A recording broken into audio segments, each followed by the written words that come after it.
ಓಂ ಶಾಂತಿ. ಇಂದಿನ ದಿನಾಂಕ 24/10/2021.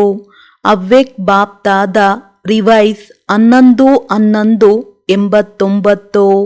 ದಿವ್ಯತೆಯು ಸಂಗಮಯುಗಿ ಬ್ರಾಹ್ಮಣರ ಶೃಂಗಾರವಾಗಿದೆ. ಇಂದು ದಿವ್ಯ ಬುದ್ಧಿ ವಿಧಾತ, ದಿವ್ಯ ದೃಷ್ಟಿದಾತ ತನ್ನ ದಿವ್ಯ ಜನ್ಮಧಾರಿ ದಿವ್ಯ ಆತ್ಮಗಳನ್ನು ನೋಡುತ್ತಿದ್ದಾರೆ. ಬಾಪ್ದಾದ ಪ್ರತಿಯೊಬ್ಬ ಮಗುವನ್ನು ದಿವ್ಯ ಜೀವನ ಅರ್ಥಾತ್ ದಿವ್ಯ ಸಂಕಲ್ಪ, ದಿವ್ಯ ಮಾತು, ದಿವ್ಯ ಕರ್ಮ ಮಾಡುವಂತಹ ದಿವ್ಯ ಮೂರ್ತಿಗಳನ್ನಾಗಿ ಮಾಡಿದ್ದಾರೆ. ದಿವ್ಯತೆಯು ತಾವು ಸಂಗಮಯುಗಿ ಮಕ್ಕಳ ಶ್ರೇಷ್ಠ ಶೃಂಗಾರವಾಗಿದೆ. ಒಂದು ಸಾಧಾರಣತೆ, ಇನ್ನೊಂದು ದಿವ್ಯತೆಯಾಗಿದೆ. ದಿವ್ಯತೆಯ ಲಕ್ಷಣಗಳನ್ನು ತಾವೆಲ್ಲರೂ ತಿಳಿದುಕೊಂಡಿದ್ದೀರಿ. ದಿವ್ಯ ಜನ್ಮಧಾರಿ ಆತ್ಮನು ಯಾವುದೇ ಆತ್ಮನಿಗೆ ತನ್ನ ದಿವ್ಯ ನಯನಗಳ ಮೂಲಕ ಅರ್ಥಾತ್ ದಿವ್ಯ ದೃಷ್ಟಿಯ ಮೂಲಕ ಸಾಧಾರಣತೆಯಿಂದ ದೂರ ದಿವ್ಯಾನುಭೂತಿಯನ್ನು ಮಾಡಿಸುವರು. ಸನ್ಮುಖದಲ್ಲಿ ಬರುತ್ತಿದ್ದಂತೆಯೇ ಸಾಧಾರಣ ಆತ್ಮವು ತನ್ನ ಸಾಧಾರಣತೆಯನ್ನು ಮರೆತು ಹೋಗುವುದು. ಏಕೆಂದರೆ ಈಗಿನ ಸಮಯದ ಅನುಸಾರ ವರ್ತಮಾನ ಸಾಧಾರಣ ಜೀವನದಿಂದ ಮೆಜಾರಿಟಿ ಆತ್ಮಗಳು ಸಂತುಷ್ಟರಿಲ್ಲ. ಮುಂದೆ ಹೋದಂತೆ ಈ ಜೀವನವು ಯಾವುದೇ ಜೀವನವಲ್ಲ. ಜೀವನದಲ್ಲಿ ಯಾವುದಾದರೂ ನವೀನತೆ ಬೇಕೆಂಬ ಶಬ್ದವು ಎಲ್ಲರಿಂದ ಕೇಳುತ್ತೀರಿ. ಅಲೌಕಿಕತೆ, ದಿವ್ಯತೆಯು ಜೀವನದ ವಿಶೇಷ ಆಧಾರವಾಗಿದೆ ಎಂಬುದನ್ನು ಅನುಭವ ಮಾಡುತ್ತಾರೆ. ಏನಾದರೂ ಬೇಕು, ಏನಾದರೂ ಬೇಕು, ಈ ಬೇಕು ಎಂಬ ಬಾಯಾರಿಕೆಯಿಂದ ನಾಲ್ಕಾರು ಕಡೆ ಹುಡುಕುತ್ತಾರೆ. ಹೇಗೆ ಸ್ಥೂಲ ನೀರಿನ ಬಾಯಾರಿಕೆಯಲ್ಲಿ ಚಡಪಡಿಸುತ್ತಿರುವ ಮಾನವನು ನಾಲ್ಕಾರು ಕಡೆ ನೀರಿನ ಹನಿಗಾಗಿ ಹುಡುಕುತ್ತಾನೆ, ಹಾಗೆಯೇ ದಿವ್ಯತೆಗೆ ಬಾಯಾರಿರುವ ಆತ್ಮವು ನಾಲ್ಕಾರು ಕಡೆ ಅಂಚಲಿಗಾಗಿ ಚಡಪಡಿಸುತ್ತಿರುವುದು ಕಂಡು ಬರುತ್ತದೆ. ಅವರು ಹುಡುಕುತ್ತಾ ಎಲ್ಲಿ ಬರುತ್ತಾರೆ? ತಮ್ಮೆಲ್ಲರ ಬಳಿ ಬರುತ್ತಾರೆ. ಅಂದ ಮೇಲೆ ತಾವು ದಿವ್ಯತೆಯ ಖಜಾನೆಯಿಂದ ಸಂಪನ್ನರಾಗಿದ್ದೀರಾ. ಪ್ರತಿ ಸಮಯ ದಿವ್ಯತೆಯ ಅನುಭವವಾಗುತ್ತದೆಯೋ ಅಥವಾ ಕೆಲವೊಮ್ಮೆ ಸಾಧಾರಣ, ಕೆಲವೊಮ್ಮೆ ದಿವ್ಯತೆಯೋ? ಯಾವಾಗ ತಂದೆಯು ದಿವ್ಯ ದೃಷ್ಟಿ, ದಿವ್ಯ ಬುದ್ಧಿಯ ವರದಾನವನ್ನು ಕೊಟ್ಟು ಬಿಟ್ಟರು, ಅಂದ ಮೇಲೆ ದಿವ್ಯ ಬುದ್ಧಿಯಲ್ಲಿ ಸಾಧಾರಣ ಮಾತು ಹೊರಬರಲು ಸಾಧ್ಯವಿಲ್ಲ. ದಿವ್ಯ ಜನ್ಮಧಾರಿ ಬ್ರಾಹ್ಮಣರು ತನುವಿನಿಂದ ಸಾಧಾರಣ ಕರ್ಮ ಮಾಡಲು ಸಾಧ್ಯವಿಲ್ಲ. ಬಲೆ ಮನುಷ್ಯರಿಗೆ ನೋಡಲು ಸಾಧಾರಣ ಕರ್ಮವೇ ಆಗಿರಬಹುದು. ಬೇರೆಯವರ ಸಮಾನ ತಾವೆಲ್ಲರೂ ವ್ಯವಹಾರ ಮಾಡುತ್ತೀರಿ, ವ್ಯಾಪಾರ ಮಾಡುತ್ತೀರಿ ಅಥವಾ ಸರ್ಕಾರದ ನೌಕರಿ ಮಾಡುತ್ತೀರಿ. ಮಾತೆಯರು ಭೋಜನವನ್ನು ತಯಾರಿಸುತ್ತೀರಿ. ಬಲೆ ನೋಡಲು ಸಾಧಾರಣ ಕರ್ಮವಾಗಿದೆ. ಆದರೆ ಈ ಸಾಧಾರಣ ಕರ್ಮದಲ್ಲಿಯೂ ತಮ್ಮದು ಮತ್ತೆಲ್ಲರಿಗಿಂತ ಭಿನ್ನ ಅಲೌಕಿಕ ದಿವ್ಯ ಕರ್ಮವಾಗಿರಲಿ. ಈ ಮಹಾನ್ ಅಂತರವನ್ನು ಏಕೆ ತಿಳಿಸಿದೆವು ಎಂದರೆ ದಿವ್ಯ ಜನ್ಮಧಾರಿ ಬ್ರಾಹ್ಮಣರು ತನುವಿನಿಂದ ಸಾಧಾರಣ ಕರ್ಮವನ್ನು ಮಾಡುವುದಿಲ್ಲ. ಮನಸ್ಸಿನಿಂದ ಸಾಧಾರಣ ಸಂಕಲ್ಪ ಮಾಡಲು ಸಾಧ್ಯವಿಲ್ಲ. ಧನವನ್ನು ಸಹ ಸಾಧಾರಣ ರೀತಿಯಿಂದ ತೊಡಗಿಸುವಂತಿಲ್ಲ. ಏಕೆಂದರೆ ತನು, ಮನ, ಧನ ಮೂರಕ್ಕೂ ಟ್ರಸ್ಟಿಗಳಾಗಿದ್ದೀರಿ. ಆದ್ದರಿಂದ ಮಾಲೀಕ ತಂದೆಯ ಶ್ರೀಮತವಿಲ್ಲದೆ ಕಾರ್ಯದಲ್ಲಿ ತೊಡಗಿಸುವಂತಿಲ್ಲ. ಪ್ರತಿ ಸಮಯ ತಂದೆಯ ದಿವ್ಯ ಕರ್ತವ್ಯವನ್ನು ಮಾಡುವ ಶ್ರೀಮತ ಸಿಗುತ್ತದೆ. ಆದ್ದರಿಂದ ಪರಿಶೀಲನೆ ಮಾಡಿಕೊಳ್ಳಿ. ಇಡೀ ದಿನದಲ್ಲಿ ಸಾಧಾರಣ ಮಾತು ಮತ್ತು ಕರ್ಮವು ಎಷ್ಟು ಸಮಯವಿತ್ತು ಮತ್ತು ದಿವ್ಯ ಅಲೌಕಿಕ ಎಷ್ಟು ಸಮಯವಿತ್ತು. ಕೆಲವು ಮಕ್ಕಳು ಕೆಲವೊಂದೆಡೆ ಬಹಳ ಭೋಲಾ ಆಗಿಬಿಡುತ್ತಾರೆ. ಪರಿಶೀಲನೆ ಮಾಡಿಕೊಳ್ಳುತ್ತಾರೆ.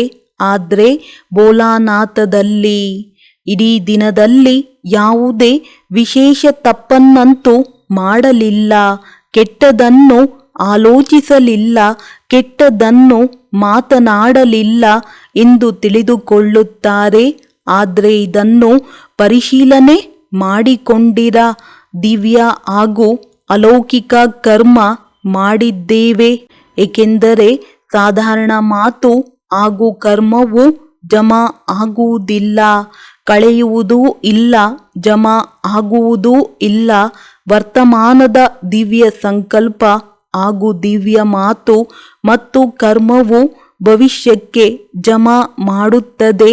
ಜಮಾದ ಖಾತೆಯು ಹೆಚ್ಚುವುದಿಲ್ಲವೆಂದರೆ ಜಮಾ ಮಾಡುವ ಲೆಕ್ಕದಲ್ಲಿ ಬೋಲಾ ಆಗಿಬಿಡುತ್ತಾರೆ.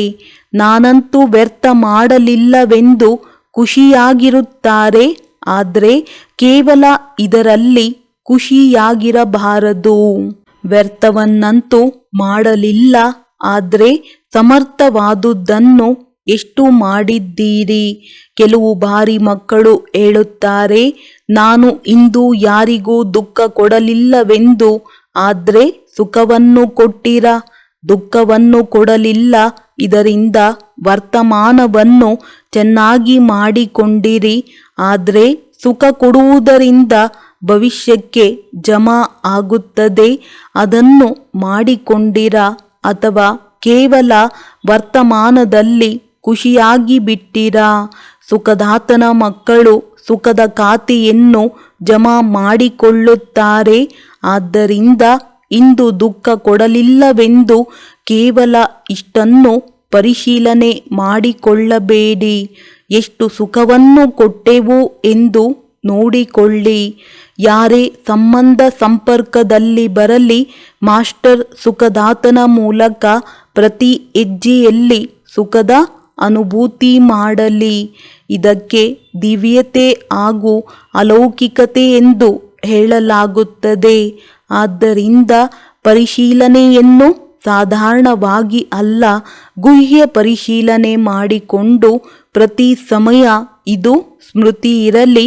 ಒಂದು ಜನ್ಮದಲ್ಲಿ 21 ಜನ್ಮಗಳ ಖಾತೆಯನ್ನು ಜಮಾ ಮಾಡಿಕೊಳ್ಳಬೇಕಾಗಿದೆ. ಆದ್ದರಿಂದ ಎಲ್ಲರೂ ಖಾತೆಯನ್ನು ನೋಡಿಕೊಳ್ಳಿ. ತನುವಿನಿಂದ ಎಷ್ಟು ಜಮಾ ಮಾಡಿಕೊಂಡಿರಿ, ಮನಸ್ಸಿನ ದಿವ್ಯ ಸಂಕಲ್ಪದಿಂದ ಎಷ್ಟು ಜಮಾ ಮಾಡಿಕೊಂಡಿರಿ ಮತ್ತು ಧನವನ್ನು ಶ್ರೀಮತದ ಪ್ರಮಾಣ ಶ್ರೇಷ್ಠ ಕಾರ್ಯದಲ್ಲಿ ತೊಡಗಿಸಿ ಎಷ್ಟು ಜಮಾ ಮಾಡಿಕೊಂಡಿರಿ. ಜಮಾದ ಖಾತೆಯ ಕಡೆ ವಿಶೇಷ ಗಮನ ಕೊಡಿ.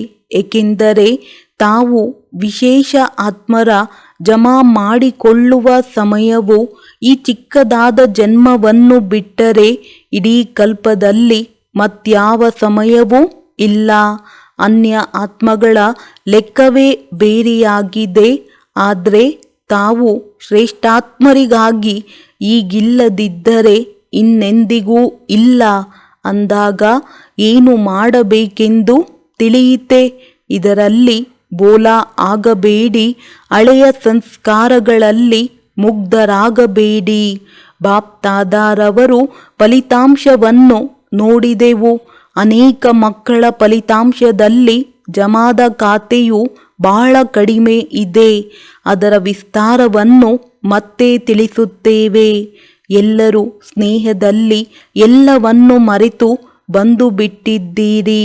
ಬಾಪ್ ದಾದಾರವರು ಸಹ ಮಕ್ಕಳ ಸ್ನೇಹವನ್ನು ನೋಡಿ ಒಂದು ಗಳಿಗೆಯ ಸ್ನೇಹಕ್ಕೆ ರಿಟರ್ನ್ ಆಗಿ ಅನೇಕ ಗಳಿಗೆಗಳು ಪ್ರಾಪ್ತಿಯನ್ನು ನೀಡುತ್ತಲೇ ಇರುತ್ತೇವೆ.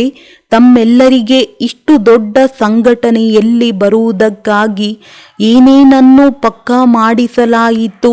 ಮೊದಲಂತೂ ನೆಲದ ಮೇಲೆ ಕುಳಿತುಕೊಳ್ಳಬೇಕಾಗುತ್ತದೆ. 4 ದಿನಗಳಷ್ಟೇ ಇರಬೇಕಾಗುತ್ತದೆ. ಬಂದು ಹೋಗಲೇಬೇಕಾಗುತ್ತದೆ. ಆದರೆ ಇವೆಲ್ಲ ಮಾತುಗಳನ್ನು ಕೇಳಿಯೂ ಸಹ ಸ್ನೇಹದಲ್ಲಿ ಬಂದು ಬಿಟ್ಟಿರಿ. ಇದನ್ನು ತಮ್ಮ ಭಾಗ್ಯವೆಂದೇ ತಿಳಿದುಕೊಳ್ಳಿ. ಇಷ್ಟಾದರೂ ಸಿಗುತ್ತಿದೆ. ಆ ಜಡಮೂರ್ತಿಗಳ ದರ್ಶನದಂತೆ ನಿಂತು ನಿಂತುಕೊಂಡೇ ರಾತ್ರಿಯನ್ನಂತೂ ಕಳೆಯುತ್ತಿಲ್ಲ ಅಲ್ಲವೇ? 3 ಹೆಜ್ಜೆಗಳಷ್ಟು ಪೃಥ್ವಿಯಾದರೂ ಎಲ್ಲರಿಗೆ ಸಿಕ್ಕಿದೆಯಲ್ಲವೇ? ಇಲ್ಲಿಯೂ ಸಹ ಆರಾಮದಿಂದ ಕುಳಿತಿದ್ದೀರಿ. ಮುಂದೆ ಇನ್ನೂ ವೃದ್ಧಿಯಾದಾಗ ಸ್ವತಃ ವಿಧಿಯೂ ಸಹ ಪರಿವರ್ತನೆಯಾಗುತ್ತಾ ಇರುವುದು. ಆದರೆ ಸದಾ ಈ ಅನುಭವ ಮಾಡಿ ಏನೆಲ್ಲ ಸಿಗುತ್ತಿದೆಯೋ ಅದು ಬಹಳ ಚೆನ್ನಾಗಿದೆ. ಏಕೆಂದರೆ ವೃದ್ಧಿಯಂತೂ ಆಗಲೇಬೇಕು ಮತ್ತು ಪರಿವರ್ತನೆಯೂ ಆಗಲೇಬೇಕಾಗಿದೆ. ಅಂದಾಗ ಎಲ್ಲರಿಗೆ ಆರಾಮದಿಂದ ಇರಲು ತಿನ್ನಲು ಸಿಗುತ್ತಿದೆ ಎಲ್ಲವೇ? ತಿನ್ನುವುದು ಮತ್ತು ಮಲಗುವುದು ಎರಡೇ ಬೇಕಲ್ಲವೇ? ಮಾತೆಯರಿಗಂತೂ ಬಹಳ ಖುಷಿಯಾಗುತ್ತದೆ. ಏಕೆಂದರೆ ತಯಾರಾಗಿರುವ ಭೋಜನವು ಸಿಗುತ್ತದೆ. ಅಲ್ಲಂತೂ ತಯಾರು ಮಾಡಿ ಭೋಗವನ್ನಿಟ್ಟು ನಂತರ ತಿನ್ನಬೇಕಾಗುವುದು. ಇಲ್ಲಿ ತಯಾರಾದ ಭೋಗವನ್ನಿಟ್ಟು ಭೋಜನವು ಸಿಗುತ್ತದೆ. ಆದ್ದರಿಂದ ಮಾತೆಯರಿಗೆ ಒಳ್ಳೆಯ ಆರಾಮವಿದೆ. ಕುಮಾರರಿಗೂ ಸಹ ವಿಶ್ರಾಂತಿ ಸಿಗುತ್ತದೆ. ಏಕೆಂದರೆ ಅವರಿಗೆ ಭೋಜನವನ್ನು ತಯಾರಿಸುವುದೇ ಬಹಳ ದೊಡ್ಡ ಸಮಸ್ಯೆಯಾಗುತ್ತದೆ. ಇಲ್ಲಂತೂ ಆರಾಮದಿಂದ ಸಿದ್ಧವಾಗಿರುವ ಭೋಜನವನ್ನು ಮಾಡಿದ್ದೀರಲ್ಲವೇ? ಸದಾ ಇದೇ ರೀತಿ ಸರಳವಾಗಿರಿ. ಯಾರ ಸಂಸ್ಕಾರವು ಸರಳವಾಗಿರುವುದೋ ಅವರಿಗೆ ಪ್ರತಿ ಕಾರ್ಯವೂ ಸಹಜ ಅನುಭವವಾಗುವ ಕಾರಣ ಸಹಜವಾಗಿರುತ್ತಾರೆ. ಸಂಸ್ಕಾರವು ಬಿಗಿಯಾಗಿದ್ದರೆ ಪರಿಸ್ಥಿತಿಯೂ ಸಹ ಬಿಗಿಯಾಗಿ ಬಿಡುತ್ತವೆ. ಸಂಬಂಧ ಸಂಪರ್ಕದವರೂ ಸಹ ಬಹಳ ಬಿಗಿಯಾಗಿ ವ್ಯವಹಾರ ಮಾಡುತ್ತಾರೆ. ಬಿಗಿಯಾಗಿರುವುದು ಎಂದರೆ ಎಳೆದಾಟದಲ್ಲಿ ಇರುವವರು ಅಂದಾಗ ಎಲ್ಲರೂ ಡ್ರಾಮಾದ ಪ್ರತಿ ದೃಶ್ಯವನ್ನು ನೋಡಿ ನೋಡಿ ಹರ್ಷಿತರಾಗಿ ಇರುವವರಾಗಿದ್ದೀರಲ್ಲವೇ? ಅಥವಾ ಕೆಲವೊಮ್ಮೆ ಒಳ್ಳೆಯ ಕೆಟ್ಟದರ ಆಕರ್ಷಣೆಯಲ್ಲಿ ಬಂದು ಬಿಡುತ್ತೀರೋ? ಒಳ್ಳೆಯದು ಕೆಟ್ಟದ್ದು ಎರಡರಲ್ಲಿಯೂ ಆಕರ್ಷಿತರಾಗಬೇಡಿ. ಸದಾ ಹರ್ಷಿತರಾಗಿರಿ. ಒಳ್ಳೆಯದು ಸದಾ ಪ್ರತಿ ಹೆಜ್ಜೆಯಲ್ಲಿ ದಿವ್ಯತೆಯ ಅನುಭವ ಮಾಡುವವರು ಮತ್ತು ಮಾಡಿಸುವಂತಹ ದಿವ್ಯ ಮೂರ್ತಿಗಳಿಗೆ ಸದಾ ತನ್ನ ಜಮಾದ ಖಾತೆಯನ್ನು ಹೆಚ್ಚಿಸಿಕೊಳ್ಳುವ ಜ್ಞಾನಪೂರ್ಣ ಆತ್ಮರಿಗೆ ಸದಾ ಪ್ರತಿಯೊಂದು ಸಮಸ್ಯೆಯನ್ನು ಸರಳ ಸ್ಥಿತಿಯ ಮೂಲಕ ಸರಳವಾಗಿ ಪಾರು ಮಾಡುವಂತಹ ಬುದ್ಧಿವಂತ ಮಕ್ಕಳಿಗೆ ಅನೇಕ ಆತ್ಮರ ಜೀವನದ ಬಾಯಾರಿಕೆಯನ್ನು ನೀಗಿಸುವಂತಹ ಮಾಸ್ಟರ್ ಜ್ಞಾನಸಾಗರ ಶ್ರೇಷ್ಠಾತ್ಮರಿಗೆ ಜ್ಞಾನಸಾಗರ ಬಾಪ್ದಾದಾರವರ ನೆನಪು, ಪ್ರೀತಿ ಹಾಗೂ ನಮಸ್ತೆ. ಬಾಂಬೆ ಸಾಂತಾಕ್ರೂಜ್ ಪಾರ್ಲಾ ಗ್ರೂಪ್ ಬಾಂಬೆ ನಿವಾಸಿ ಮಕ್ಕಳು ಸರ್ವ ಖಜಾನೆಗಳಿಂದ ಸಂಪನ್ನರಾಗಿದ್ದೀರಿ ಅಲ್ಲವೇ? ಸದಾ ತಮ್ಮನ್ನು ಸಂಪನ್ನ ಆತ್ಮನಾಗಿದ್ದೇನೆ ಎಂಬ ಅನುಭವ ಮಾಡುತ್ತೀರಲ್ಲವೇ? ಸಂಪನ್ನತೆಯು ಸಂಪೂರ್ಣತೆಯ ಚಿಹ್ನೆಯಾಗಿದೆ. ಇದರ ಪರಿಶೀಲನೆಯನ್ನು ತಮ್ಮ ಸಂಪನ್ನತೆಯಿಂದ ಮಾಡಿಕೊಳ್ಳಬಹುದು. ಏಕೆಂದರೆ ಸಂಪೂರ್ಣತೆ ಎಂದರೆ ಸರ್ವ ಖಜಾನೆಗಳಿಂದ ಸಂಪನ್ನರಾಗುವುದು. ಹೇಗೆ ಚಂದ್ರಮನು ಯಾವಾಗ ಸಂಪನ್ನನಾಗುವನೋ ಅದೇ ಸಂಪೂರ್ಣತೆಯ ಚಿಹ್ನೆಯಾಗುತ್ತದೆ. ಇದಕ್ಕಿಂತ ಹೆಚ್ಚಾಗುವುದಿಲ್ಲ. ಇದಷ್ಟೇ ಸಂಪೂರ್ಣತೆಯಾಗಿದೆ. ಅಲ್ಪ ಸ್ವಲ್ಪವೂ ಕಡಿಮೆಯಾಗುವುದಿಲ್ಲ. ಸಂಪನ್ನವಾಗಿರುತ್ತದೆ. ಅಂದಾಗ ತಾವೆಲ್ಲರೂ ಜ್ಞಾನ, ಯೋಗ, ಧಾರಣೆ, ಸೇವೆ ಎಲ್ಲದರಲ್ಲಿಯೂ ಸಂಪನ್ನರಾಗಿರುವುದಕ್ಕೆ ಸಂಪೂರ್ಣತೆ ಎಂದು ಹೇಳಲಾಗುತ್ತದೆ. ಇದರಿಂದ ತಾವು ತಿಳಿಯಬಹುದು, ಸಂಪೂರ್ಣತೆಗೆ ಸಮೀಪನಿದ್ದೇನೆಯೇ ಅಥವಾ ದೂರವಿದ್ದೇನಾ? ಸಂಪನ್ನರು ಆಗಿದ್ದೀರೆಂದರೆ ಸಂಪೂರ್ಣತೆಯ ಸಮೀಪವಿದ್ದೀರಿ. ಅಂದ ಮೇಲೆ ಎಲ್ಲರಲ್ಲೂ ಸಮೀಪವಿದ್ದೀರಾ? ಎಷ್ಟು ಸಮೀಪದಲ್ಲಿದ್ದೀರಿ? 8ರವರೆಗೆ, 100ರವರೆಗೆ ಅಥವಾ 16,000ದವರೆಗೆ ಸಮೀಪವಿದ್ದೀರಾ? ಇದನ್ನೇ ಪರಿಶೀಲನೆ ಮಾಡಿಕೊಳ್ಳಬೇಕಾಗಿದೆ. ಇದು ಸಹ ಒಳ್ಳೆಯದು. ಏಕೆಂದರೆ ಪ್ರಪಂಚದ ಕೋಟ್ಯಾಂತರ ಆತ್ಮರೆಲ್ಲರಿಂದ ತಾವು ಬಹಳ ಬಹಳ ಭಾಗ್ಯಶಾಲಿ ಆಗಿದ್ದೀರಿ. ಅವರು ಚಡಪಡಿಸುತ್ತಾ ಇರುವವರು ಮತ್ತು ತಾವು ಸಂಪನ್ನ ಆತ್ಮರು, ಪ್ರಾಪ್ತಿ ಸ್ವರೂಪ ಆತ್ಮರಾಗಿದ್ದೀರಿ. ಈ ಖುಷಿ ಇದೆಯಲ್ಲವೇ? ಪ್ರತಿನಿತ್ಯವೂ ತಮ್ಮೊಂದಿಗೆ ಮಾತನಾಡಿಕೊಳ್ಳಿರಿ. ನಾವಲ್ಲದೆ ಮತ್ಯಾರೂ ಖುಷಿಯಾಗಿರಲು ಸಾಧ್ಯವಿದೆ? ಸದಾ ಇದೇ ವರದಾನವನ್ನು ಸ್ಮೃತಿಯಲ್ಲಿಯೂ ಇಟ್ಟುಕೊಳ್ಳಿರಿ. ಸಮೀಪವಿದ್ದೇವೆ, ಸಂಪನ್ನವಾಗಿದ್ದೇವೆ. ಈಗಂತೂ ಸಮೀಪದಲ್ಲಿ ಮಿಲನವಾಗಿ ಬಿಟ್ಟಿದೆ. ಹೇಗೆ ಸ್ಥೂಲದಲ್ಲಿ ಸಮೀಪವು ಪ್ರಿಯವೆನಿಸುತ್ತದೆಯೋ ಹಾಗೆಯೇ ಸ್ಥಿತಿಯಲ್ಲಿಯೂ ಸದಾ ಸಮೀಪ ಅಂದರೆ ಸದಾ ಸಂಪನ್ನವಾಗಿರಿ. ಒಳ್ಳೆಯದು. ಗುಜರಾತ್ ಪೂನಾ ಗ್ರೂಪ್ ಎಲ್ಲರೂ ದೃಷ್ಟಿಯ ಮೂಲಕ ಶಕ್ತಿಗಳ ಪ್ರಾಪ್ತಿಯ ಅನುಭೂತಿ ಮಾಡುವ ಅನುಭವಿ ಆಗಿದ್ದೀರಲ್ಲವೇ? ಹೇಗೆ ವಾಣಿಯ ಮೂಲಕ ಶಕ್ತಿಯ ಅನುಭವ ಮಾಡುತ್ತೀರಿ? ಮುರುಳಿಯನ್ನು ಕೇಳುತ್ತೀರೆಂದರೆ ಶಕ್ತಿ ಸಿಕ್ಕಿತೆಂದು ತಿಳಿಯುವಿರಲ್ಲವೇ? ಹಾಗೆಯೇ ದೃಷ್ಟಿಯ ಮೂಲಕ ಶಕ್ತಿಗಳ ಪ್ರಾಪ್ತಿಯ ಅನುಭೂತಿಯ ಅಭ್ಯಾಸಿಗಳು ಆಗಿದ್ದೀರಾ? ಅಥವಾ ವಾಣಿಯ ಮೂಲಕ ಅನುಭವವಾಗುತ್ತದೆ? ದೃಷ್ಟಿಯ ಮೂಲಕ ಕಡಿಮೆ ಇದೆಯೇ? ದೃಷ್ಟಿಯ ಮೂಲಕ ಶಕ್ತಿಯನ್ನು ಕ್ಯಾಚ್ ಮಾಡಬಲ್ಲಿರಾ? ಏಕೆಂದರೆ ಕ್ಯಾಚ್ ಮಾಡುವ ಅಭ್ಯಾಸಿ ಆಗುತ್ತೀರೆಂದರೆ ತಮ್ಮ ದಿವ್ಯ ದೃಷ್ಟಿಯ ಮೂಲಕ ಅನ್ಯರಿಗೂ ಅನುಭವ ಮಾಡಿಸಬಹುದು. ಮುಂದೆ ನಡೆದಂತೆ ವಾಣಿಯ ಮೂಲಕ ಎಲ್ಲರಿಗೂ ಪರಿಚಯ ಕೊಡುವ ಸಮಯವೂ ಇರುವುದಿಲ್ಲ ಹಾಗೂ ಆ ಸಂದರ್ಭವೂ ಸಿಗುವುದಿಲ್ಲ. ಆಗೇನು ಮಾಡುವಿರಿ? ವರದಾನಿ ದೃಷ್ಟಿಯ ಮೂಲಕ, ಮಹಾದಾನಿ ದೃಷ್ಟಿಯ ಮೂಲಕ ಮಹಾದಾನ ವರದಾನವನ್ನು ಕೊಡುವಿರಿ. ದೃಷ್ಟಿಯ ಮೂಲಕ ಶಾಂತಿಯ ಶಕ್ತಿ, ಪ್ರೇಮದ ಶಕ್ತಿ, ಸುಖ ಹಾಗೂ ಆನಂದ ಶಕ್ತಿಗಳೆಲ್ಲವೂ ಪ್ರಾಪ್ತಿಯಾಗುವುದು. ಜಡಮೂರ್ತಿಗಳ ಮುಂದೆ ಹೋಗುತ್ತಾರೆಂದರೆ ಜಡಮೂರ್ತಿಯು ಮಾತನಾಡುವುದಂತೂ ಇಲ್ಲ ಅಲ್ಲವೇ? ಆದರೂ ಭಕ್ತಾತ್ಮರಿಗೆ ಏನಾದರೊಂದು ಪ್ರಾಪ್ತಿಯಾಗುತ್ತದೆ. ಆದ್ದರಿಂದ ಹೋಗುತ್ತಾರಲ್ಲವೇ? ಅದು ಹೇಗೆ ಪ್ರಾಪ್ತಿಯಾಗುತ್ತದೆ? ಅವರ ದಿವ್ಯತೆಯ ಪ್ರಕಂಪನಗಳಿಂದ ಹಾಗೂ ದಿವ್ಯ ನಯನಗಳ ದೃಷ್ಟಿಯನ್ನು ನೋಡುತ್ತಾ ಪ್ರಕಂಪನಗಳನ್ನು ತೆಗೆದುಕೊಳ್ಳುತ್ತಾರೆ. ಯಾವುದೇ ದೇವತೆ ಅಥವಾ ದೇವಿಯ ಮೂರ್ತಿಗಳಲ್ಲಿ ನಯನಗಳ ಕಡೆಗೆ ವಿಶೇಷವಾಗಿ ಗಮನವನ್ನಿಟ್ಟು ನೋಡುವರು. ಚೆಹರೆಯ ಕಡೆಗೆ ಗಮನ ಹರಿಯುತ್ತದೆ, ಏಕೆಂದರೆ ಮಸ್ತಕದ ಮೂಲಕ ಪ್ರಕಂಪನಗಳು ಸಿಗುತ್ತವೆ. ನಯನಗಳ ಮೂಲಕ ದಿವ್ಯತೆಯ ಅನುಭೂತಿ ಆಗುತ್ತದೆ. ಅದಂತೂ ಜಡಮೂರ್ತಿ ಆಗಿದೆ. ಆದರೆ ಅದು ಯಾರದು? ತಾವು ಚೈತನ್ಯ ಮೂರ್ತಿಗಳ ಜಡಮೂರ್ತಿಗಳಾಗಿವೆ. ಇದು ನಮ್ಮ ಮೂರ್ತಿ ಆಗಿದೆಯೆಂದು ನಶೆ ಇದೆಯೇ? ಚೈತನ್ಯದಲ್ಲಿ ಈ ಸೇವೆಯನ್ನು ಮಾಡಲಾಗಿದೆ. ಆದ್ದರಿಂದ ಜಡಮೂರ್ತಿಗಳಿವೆ ಅಂದಾಗ ದೃಷ್ಟಿಯ ಮೂಲಕ ಶಕ್ತಿಯನ್ನು ತೆಗೆದುಕೊಳ್ಳುವುದು ಮತ್ತು ದೃಷ್ಟಿಯ ಮೂಲಕ ಶಕ್ತಿ ಕೊಡುವುದರ ಅಭ್ಯಾಸ ಮಾಡಿರಿ. ಶಾಂತಿಯ ಶಕ್ತಿಯ ಅನುಭೂತಿಯು ಅತ್ಯಂತ ಶ್ರೇಷ್ಠವಾದುದು. ಹೇಗೆ ವರ್ತಮಾನ ಸಮಯದಲ್ಲಿ ವಿಜ್ಞಾನದ ಶಕ್ತಿಯು ಹೊರಬಂದಿತು? ಯಾವುದರಿಂದ? ಶಾಂತಿಯ ಶಕ್ತಿಯಿಂದ ಅಲ್ಲವೇ?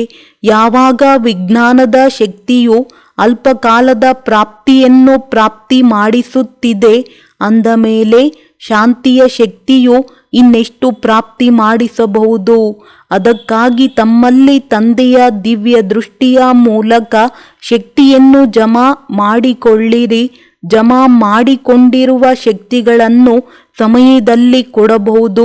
ತಮಗಾಗಿಯೇ ಜಮಾ ಮಾಡಿಕೊಂಡಿರಿ. ಮತ್ತು ಕಾರ್ಯದಲ್ಲಿ ಉಪಯೋಗಿಸುವುದು ಎಂದರೆ ಸಂಪಾದನೆ ಮಾಡಿ ಖಾಲಿ ಮಾಡಿದಂತೆ. ಯಾರು ಹೀಗೆ ಮಾಡುತ್ತಾರೆಯೋ ಅವರಲ್ಲಿ ಎಂದಿಗೂ ಜಮಾ ಆಗುವುದಿಲ್ಲ. ಮತ್ತು ಯಾರದು ಜಮಾ ಆಗುವುದಿಲ್ಲವೋ ಅವರಿಗೆ ಸಮಯದಲ್ಲಿ ಮೋಸವೇ ಆಗುತ್ತದೆ. ಇದರಿಂದ ದುಃಖದ ಪ್ರಾಪ್ತಿಯೇ ಆಗುತ್ತದೆ.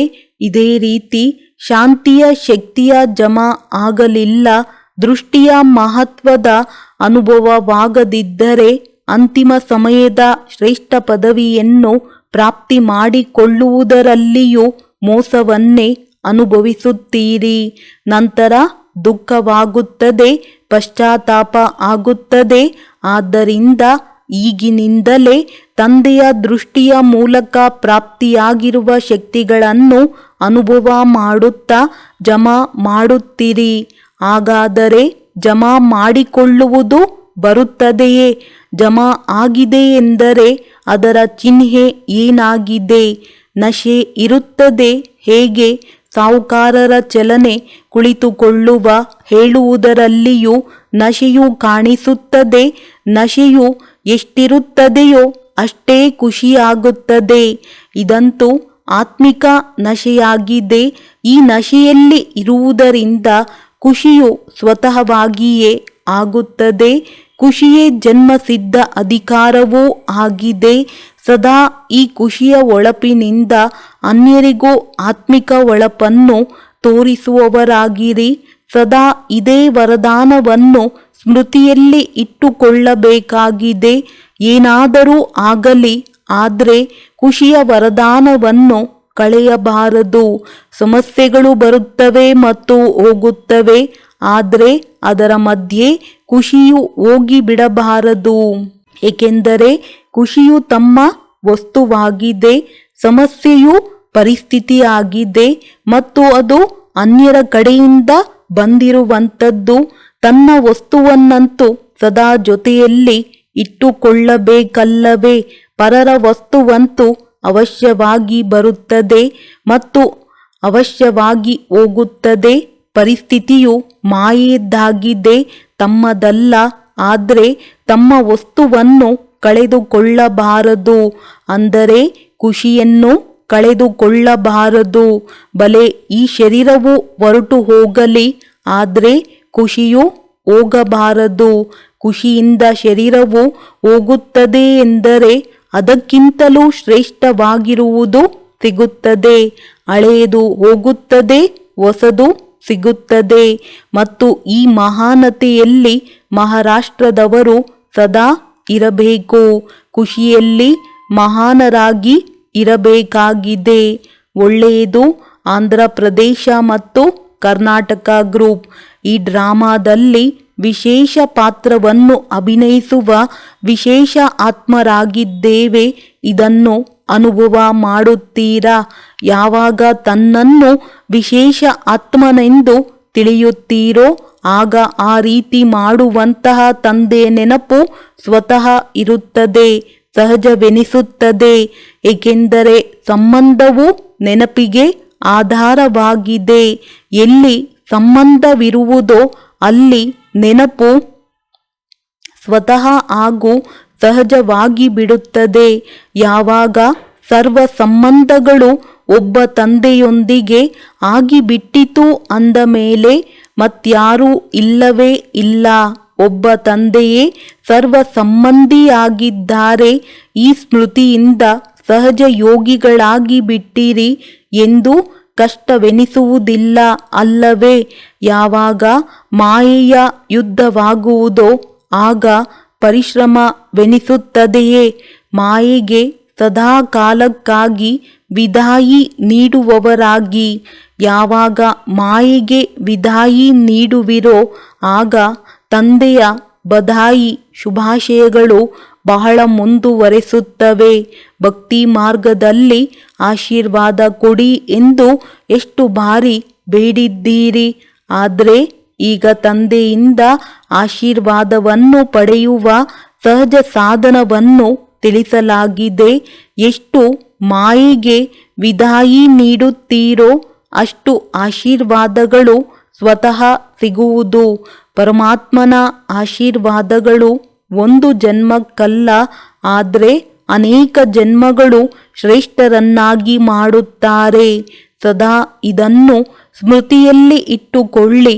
ನಾವು ಸದಾ ಪ್ರತಿ ಹೆಜ್ಜೆಯಲ್ಲಿ ತಂದೆಯ ಬ್ರಾಹ್ಮಣ ಪರಿವಾರದ ಆಶೀರ್ವಾದಗಳನ್ನು ತೆಗೆದುಕೊಳ್ಳುತ್ತಾ ಸಹಜವಾಗಿ ಹಾರುತ್ತಾ ಹೋಗಬೇಕು. ಡ್ರಾಮಾದಲ್ಲಿ ವಿಶೇಷ ಆತ್ಮರಾಗಿದ್ದೀರಿ. ವಿಶೇಷ ಕರ್ಮ ಮಾಡಿ ಅನೇಕ ಜನ್ಮಗಳಿಗಾಗಿ ವಿಶೇಷ ಪಾತ್ರವನ್ನು ಅಭಿನಯಿಸುವವರಾಗಿದ್ದೀರಿ. ಸಾಧಾರಣ ಕರ್ಮವಲ್ಲ, ವಿಶೇಷ ಕರ್ಮ, ವಿಶೇಷ ಸಂಕಲ್ಪ, ವಿಶೇಷ ಮಾತುಗಳಿರಲಿ ಅಂದಾಗ ಆಂಧ್ರದವರು ವಿಶೇಷವಾಗಿ ಇದೇ ಸೇವೆ ಮಾಡಿ ತನ್ನ ಶ್ರೇಷ್ಠ ಕರ್ಮದ ಮೂಲಕ, ತನ್ನ ಶ್ರೇಷ್ಠ ಪರಿವರ್ತನೆಯ ಮೂಲಕ ಅನೇಕ ಆತ್ಮರನ್ನು ಪರಿವರ್ತನೆ ಮಾಡಿ ತಮ್ಮನ್ನು ಕನ್ನಡಿಯನ್ನಾಗಿ ಮಾಡಿಕೊಳ್ಳಿ ಮತ್ತು ತಮ್ಮ ಕನ್ನಡಿಯಲ್ಲಿ ತಂದೆಯೂ ಕಾಣಿಸಲಿ. ಇಂತಹ ವಿಶೇಷ ಸೇವೆ ಮಾಡಿ. ಆದ್ದರಿಂದ ಇದನ್ನೇ ನೆನಪಿಟ್ಟುಕೊಳ್ಳಿ, ನಾನು ದಿವ್ಯ ಕನ್ನಡಿಯಾಗಿದ್ದೇನೆ. ನಾನು ಕನ್ನಡಿಯ ಮೂಲಕ ತಂದೆಯೇ ಕಂಡುಬರಲಿ. ತಿಳಿಯಿತೆ? ಒಳ್ಳೆಯದು. ವರದಾನ: ಸದಾ ಏಕರಸ ಸ್ಥಿತಿಯ ಆಸನದಲ್ಲಿ ಕುಳಿತಿರುವಂತಹ ಬಾಪ್ ದಾದಾರವರ ಹೃದಯ ಸಿಂಹಾಸನಧಾರಿ ಭವ. ಅತ್ಯಂತ ಶ್ರೇಷ್ಠವಾದ ಸಿಂಹಾಸನವೆಂದರೆ ಬಾಪ್ ದಾದಾರವರ ಹೃದಯ ಸಿಂಹಾಸನಧಾರಿ ಆಗುವುದಾಗಿದೆ. ಆದರೆ ಈ ಸಿಂಹಾಸನದಲ್ಲಿ ಕುಳಿತುಕೊಳ್ಳುವುದಕ್ಕಾಗಿ ಅಚಲ, ಅಡೋಲ, ಏಕರಸ ಸ್ಥಿತಿಯ ಸಿಂಹಾಸನವಿರಬೇಕು.